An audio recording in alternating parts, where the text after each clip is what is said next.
Hello les amis, c'est iPower et aujourd'hui on se retrouve pour un nouveau tuto qui va s'intituler Apprendre à programmer en plusieurs leçons.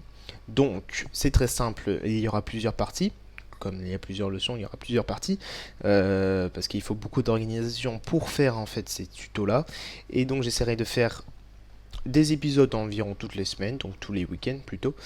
Et donc dans cette partie-là, je vais vous expliquer en fait ce que c'est un programme, le langage, qu'est-ce qu'il faut utiliser, enfin voilà, vous, vous parler un petit peu de tout ça. Tout d'abord, qu'est-ce qu'un programme? Un programme est un programme informatique. Alors, tout dans votre ordinateur est un programme. Par exemple, nous pouvons prendre la calculette. La calculette est un programme. Google Chrome est un programme. Si vous regardez, par exemple, la vidéo sur Google Chrome, et ben, c'est un programme. Tout est un programme en fait dans votre ordinateur. Alors, le langage de votre ordinateur, lui, c'est le langage binaire. Donc, ce sont des 0, des 1, des 0 et des 1. Je vous conseille de prendre des notes parce qu'il y aura beaucoup de, de vocabulaire, pas dans cette partie, mais dans les différentes leçons, je vous conseille de prendre des petites notes sur le vocabulaire. Donc le langage binaire, ce sont des 0, des 0, 1, 0. On va pas apprendre à programmer avec des 0 et des 1, c'est impossible. Même des programmeurs fous comme je ne sais pas qui n'arriveraient pas à faire ce type de programmation en langage binaire. Alors comment se déroule un programme? Alors c'est très simple. En fait, par exemple, prenons l'exemple de la calculatrice. Quand vous faites 3 plus 5, voilà, vous demandez à votre ordinateur de faire 3 plus 5. Donc ça donne 8, évidemment, comme tout le monde, vous le savez très bien faire ce calcul. Mais dans l'ordinateur ne connaît pas le français et le français, l'anglais encore moins, enfin il connaît aucun, il connaît que les 0 et les 1 comme je vous l'avais dit précédemment. Et donc ce langage s'appelle le langage simplifié ou le langage de haut niveau. De haut niveau, c'est-à-dire qu'il se rapproche le plus haut possible de votre langage. Sinon, on pourrait juste écrire 3 plus 5. On demande à l'ordinateur de faire 3 plus 5. Il passe par un endroit qui va transcrire en langage binaire, qu'on appellera le compilateur. Et après cela, il va faire le calcul avec des 0 et des 1. Donc ça peut donner par exemple 0, 1, 1, 1, 0, 1. Voilà, et ça vous donnera 8. Alors on va essayer, dans ce tutoriel, enfin pendant tout le long de ce tutoriel, nous allons programmer en langage C. Qu'est-ce que le langage C? C'est très simple, c'est un langage qui est utilisé couramment, donc c'est pas le plus connu, mais il existe plusieurs langages. Donc il existe le langage C, le langage C++, Java, Visual Basic ou encore Delphi. Et il y en a plein d'autres que je ne citerai pas parce que je ne connais pas non plus. Il y en a quand même beaucoup, mais je ne les connais pas tous par cœur. Donc pourquoi on va choisir le langage C? Parce que c'est pas le plus simple, mais c'est le plus utilisé, le plus basique, et je pense que c'est le moyen le plus facile pour commencer à programmer.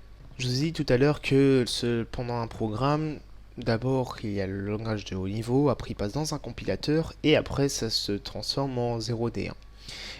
Donc je vais vous donner le vocabulaire. Donc d'abord ça passe par un code source, donc c'est-à-dire c'est fait de demander à l'ordinateur 3 plus 5, donc ça s'appelle le code source.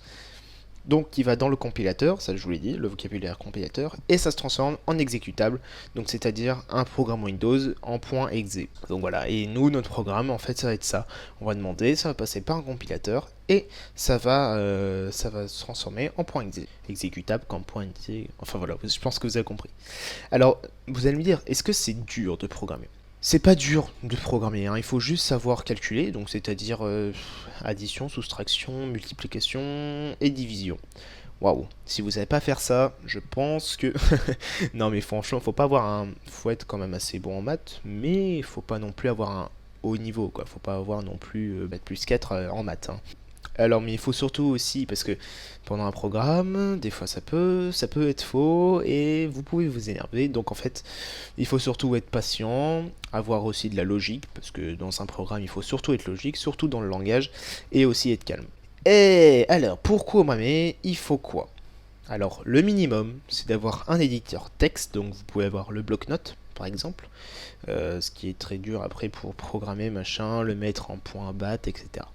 Il faut aussi un compilateur, donc ce qui va transformer le langage en langage binaire, le langage de haut niveau en langage binaire, et un debugger qui sert, alors, nouveau vocabulaire, debugger, qui va servir à trouver en fait les erreurs dans votre programme. Nous allons utiliser pendant tout ce tuto, et je vous conseille de le télécharger parce que c'est assez simple à voir, alors c'est un logiciel, ou plutôt un IDE, c'est un environnement de développement entre guillemets, donc il va s'appeler CodeBlocks, alors, code 2.2.blocks. Il y a aussi différents types de IDE, donc il y a Visual C++ ou Visual C++ Express, et il y a aussi Xcode, mais celui-ci il est compatible que sur Mac OS X. Voilà. Donc pendant tout le long du tuto, nous allons programmer grâce à CodeBlocks. Alors, comment installer CodeBlocks? Bah, c'est très simple, je vous ai mis le lien dans la description, hein, vous allez voir. Bah, je vais vous le montrer tout de suite, comme là il y a plusieurs images, je vais vous montrer tout de suite comment installer CodeBlocks, et on se rejoint tout de suite. À tout de suite. Me revoici les amis, donc sur la page où je vous ai conseillé, enfin je vous ai donné le lien. Donc, on se retrouve sur le site de code 2.2.blocks, ou CodeBlocks hein, tout simplement. Alors il peut aller sur Windows 2000, XP, Vista et 7, sur Linux 32 bits et 64 bits, et sur macOS. Voilà, donc pour les Windows 2000 XP, Vista, etc. Vous prenez le deuxième, tout de suite le deuxième, ne prenez surtout pas le premier parce qu'il y aura des choses qui seront en moins, dont il y aura juste en fait enfin il y a des choses qui sont en moins dans ce code box là dans le premier. Prenez le deuxième, même si c'est un petit peu plus gros, prenez le deuxième. Je vous le conseille tout de suite. Parce que je vais utiliser le deuxième de toute façon, donc Berlioz ou sourceforge.net, moi j'utilise j'ai utilisé Berlioz, voilà. Donc en fait vous vous trouvez sur cette page là, cliquez directement sur download now, vous allez vous retrouver sur une page où il va marquer 5, 4, 3, 2, 1, ça va s'enregistrer et après voilà. Donc toc, et vous faites donc sur Linux 32 bits, pardon. Vous prenez lequel? C'est une bonne question. Je ne me souviens plus, donc prenez le deuxième. Toujours prenez le plus gros. Alors là ici ce serait le deuxième parce que en fait il y a des choses qui sont en moins dans les code blocks. Je crois qu'il y a un debugger en moins. Il y a le debugger qui n'y est pas. Voilà. Et pour le back, prenez celui qui est là, tout simplement. Voilà, donc après avoir téléchargé tout ça, l'avoir installé, vous avez CodeBlocks ici comme ça. Voilà, vous pouvez voir aussi mon magnifique arrière-plan, fait par moi-même. Voilà, donc on lance CodeBlocks, hop là. Et ici, et donc voilà, et vous vous trouvez sur la première page de CodeBlocks. Donc c'est là où nous allons tout programmer, et voilà. C'est beau, hein. Donc je vais vous expliquer un petit peu ce que c'est. Alors ici, vous avez la barre d'outils.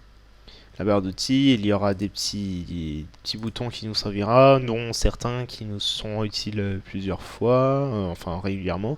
Ici vous avez la liste des fichiers du projet. Oui, c'est long à dire, mais vous avez la liste des fichiers du projet, donc c'est là où il y aura tous les fichiers du projet. Ici la zone principale, là où nous allons coder, là où nous allons écrire notre code, etc. Et ici la zone de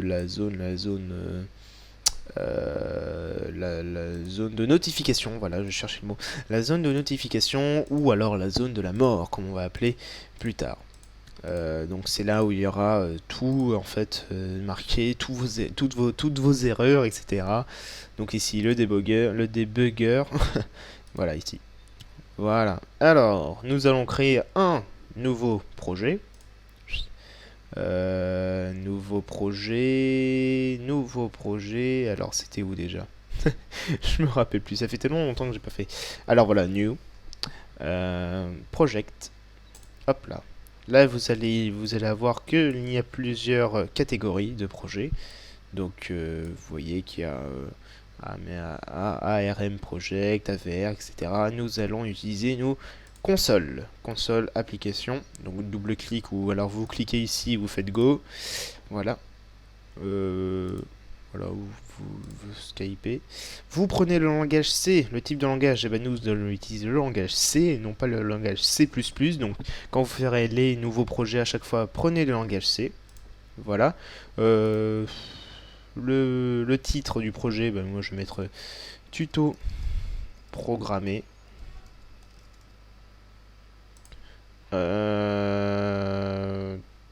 Toc. Là vous choisissez là où vous voulez mettre votre projet. Donc moi par exemple je vais mettre dans Alex. Hein, voilà. Très bien. Hop là. Voilà, donc ça c'est le nom de votre projet. Ici vous avez là où ça va se mettre. Et vous cliquez sur Next. Alors ici, je vous conseille de laisser comme c'est. Comme ça, voilà. Vous laissez comme c'est ici. Finished. Et là, vous voyez qu'il y a déjà des fichiers qui ont été créés, donc dans Source, mainC. Hop là, double-clic, et vous voyez qu'il y a déjà des choses décrites. Et on verra ça dans la deuxième partie.